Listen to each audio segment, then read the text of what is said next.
মৃত্যুর সময় কোন মৃত্যুর পদযাত্রীকে আপনি বলবেন না পড়েন কালেমা লা ইলাহা ইল্লাল্লাহ, এটা বলা নিষেধ হাদিসে। কারণ ওই সময় কি বলতে হবে জানেন? তারে কিচ্ছু বলা যাবে না, শুধু আপনি তার কানে কানে কালেমা পড়তে থাকবেন, কিন্তু কখনো বলবেন না মা ভাই পড়ো লা ইলাহা ইল্লাল্লাহ, এটা বলা নিষেধ। কারণ মৃত্যুর সময় আজরাইল যখন পাশে বসে, প্রত্যেকটা মানুষের এই পশমের গুঁড়া দিয়ে বাবা ঘাম বের হতে থাকে। মৃত্যুর যে কি যন্ত্রণা এটা আমি আপনাদের বুঝাইতে পারবো না। বিশ্ব নবী সময় পাইছেন, নবী বইলে বুঝাইয়া গেছে। কারণ আপনারা আমারে তো আর সময় দিবে না। নবী বলছে আমার মৃত্যুর আধা ঘন্টা আগের থেকে মৃত্যুর কষ্টটা অনুভব করতে দিবা। ও ভাইজান, নবী তার উম্মতকে বলে দিয়া যাইতেছে। এই জন্য হাদিসে আসছে বুখারীতে, আয়েশাকে আয়েশা দা সাকরাতুল মউত, ও আয়েশা মৃত্যু এত কষ্টকারী, আয়েশা এত কষ্টকর। মা আয়েশা বলে আমি আমার নবীর এমন পড়বে কোনোদিন দেখি নাই এত কষ্ট পাইতে। নবীর আজরাইল সময় দিছে বিদায় বাবা বলে যাইতে পারছে। তোমার আমারে তো আর বলে যাওয়ার সময় থাকবে না। হয়তো মৃত্যুর সময় জবানটা বন্ধ থাকবে, তা না হলে মৃত্যুর সময় তোমার আমার অক্সিজেন লাগানো থাকবে, অথবা তোমার আমার পাশে ভালো কোনো মানুষ থাকবে না, অথবা অ্যাক্সিডেন্ট করে মারা যাব কোনো বন্ধু বান্ধব থাকবে না, অথবা বিমানে আমার মৃত্যু হবে কেউ আমারে দেখবে না। এই জন্য মনে রাখবেন সদা সর্বদাই প্রস্তুত থাকবেন। কারণ মালাকুল মওত কখন চলে আসবে, কখন কাজ স্টার্ট দেবে কেউ জানে না। আমার নবী যখন বললেন ফাতেমা বের হয়ে যাও, ফাতেমা জোরে জোরে আয়েশার ঘরের পিছনে যাইয়া, কারণ আয়েশার ঘর আর উম্মে সালমার ঘর পাশাপাশি বাবা। উম্মে সালমার ঘরে যাইয়া জোরে জোরে বালিশ থাপড়াইতেছে, ফাতেমা বাবা তুমি আমার বিদায় দিয়ে এই ফাঁকে চলে যাও না বাবা, অন্তত ফাতেমারে দুইটা বুঝ দিয়া যাও। জোরে জোরে বলতাছে। নবীর 9 জন বিবি জোরে জোরে বলতাছে আর বলতাছে, নবী আপনি আমাদের ফাঁকি দিয়া চলে যায়েন না, অন্তত আমাদের শেষবারের মতো দুইটা কথা বলতে দিয়েন। হাসান হুসাইন যে রবিউল আউয়াল মাসের 12 তারিখ কেন মসজিদের কোনায় বইয়া কাঁদতেন? কারণ নবীর ফ্যামিলির ওই দৃশ্য পৃথিবীর কোনো মুসান্নেফ লেখা শেষ করতে পারবে না। নবীর আহলে বায়াতরা রবিউল আউয়াল মাসের 12 তারিখ ঘরে বইয়া কান্দে, আর আমার আশেকে শয়তানগুলা 12 রবিউল আউয়ালে কেক কাটে। এ কথা কন না কেন? 12 রবিউল আউয়ালের নবীর আহলে বায়াতরা কান্দে আর আমরা কেক কাটি। দেখো আশেকে রাসূল কারা আর আশেকে শয়তান কারা। ভালো করে হাদিস কোরআন বুঝা তারপর আমল করিও। ঘরের মধ্যে জোরে জোরে আওয়াজ হইতেছে। আজরাইল বিশ্বনবীর বলতেছে, ইয়া রাসূলুল্লাহ আপনার ফাতেমারে নিষেধ করেন কান্নাকাটি করতে। নবী আমার বললেন তাহলে আমার এখান থেকে সরো, ফাতেমার একটু ডাক দাও। ও মা, মা, হাদিস বুঝছেন বুখারীর হাদিস। মা, মা বলতে তো ফাতেমা ছাড়া আর কেউ নাই। মা আসছে। আব্বা আব্বা আব্বা, মা তোর কানটা আমার গালের সাথে লাগা।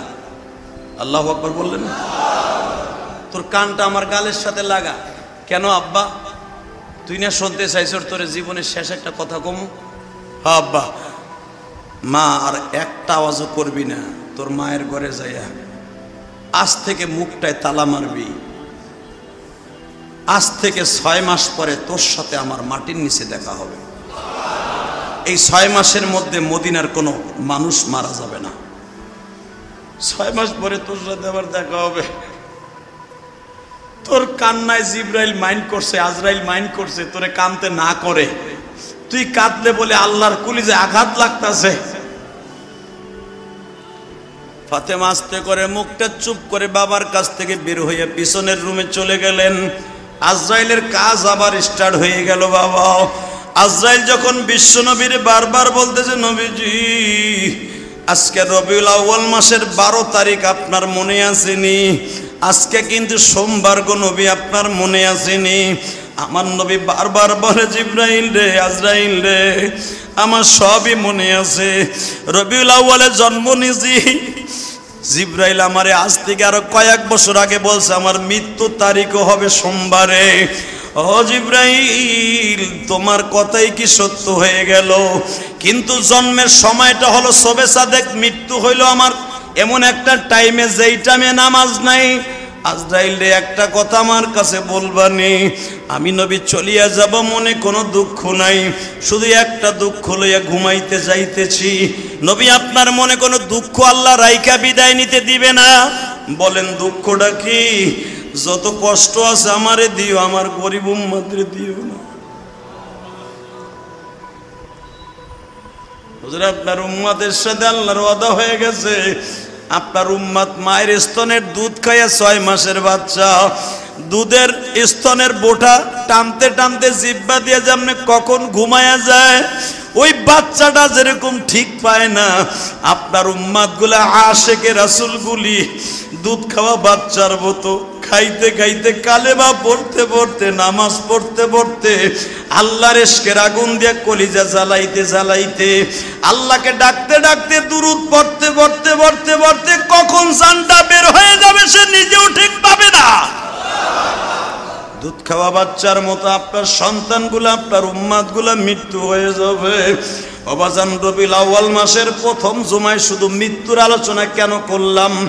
ভালো করে বুঝেন, রবিউল আউয়াল মাসে আমরা 12 তারিখে কোনো আমল যদি করতে হয়, মিলাদ পইরা নয়, রোজা রাইখা নয়, শুধু দুরূদ দিয়া মসজিদের কোনায় বইয়া কানবো আর কানবো ইনশাআল্লাহ। 11 তারিখ থেকে কান্না শুরু করব, 12 তারিখ আসর পর্যন্ত দোয়া করব, দুরূদ পড়ব, আর কোনো ইবাদত করব না। কোনো মিলাদ মুলাদ কোনো কিছু দরকার নাই। হ্যাঁ, যদি করতে হয়, বিশ্বনবীর আলোচনা কোথায় হয়? মিলাদুন নবী মানে কি? বিশ্বনবীর জন্মবার্ষিকী, জন্ম থেকে নিয়ে মৃত্যু পর্যন্ত আলোচনা করার নাম হলো মিলাদুন নবী। যদি কোথাও হয়, ওয়াজ নসিহত হয়, সেখানে যাবেন ইনশাআল্লাহ।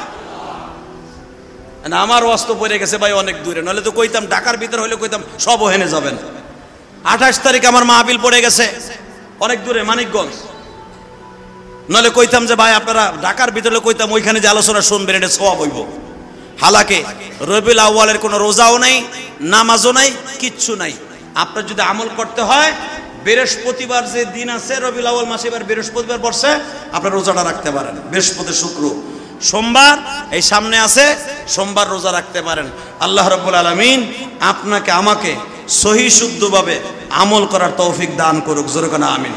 এবং যেই মানুষটা সারাটা জীবন আপনার আমার জন্য কাঁদছে, মৃত্যুর 1 সেকেন্ড আগ পর্যন্ত কাঁদছে, ওই মানুষটার প্রতি আমাদের দুরূদের ভালোবাসা, বিশ্বনবীর ভালোবাসা, নবীর সুন্নাত, মানে হাইয়া সুন্নাতি ফাকাদ আহাব্বানি ওয়া মান আহাব্বানি কানা মাই ফিল জান্নাহ। মানে হাব্বা সুন্নাহ, রাসূলের সুন্নাতকে জিন্দা করা, রাসূলকে ভালোবাসা, একই তরিকায় অন্তত মৃত্যুর আগ পর্যন্ত রাসূলের একটা সুন্নাত, রাসূলের ভালোবাসা নিয়ে কবরে যেতে পারি। সবাই বলেন আমিন। আর রাসূল বলেন আমিন।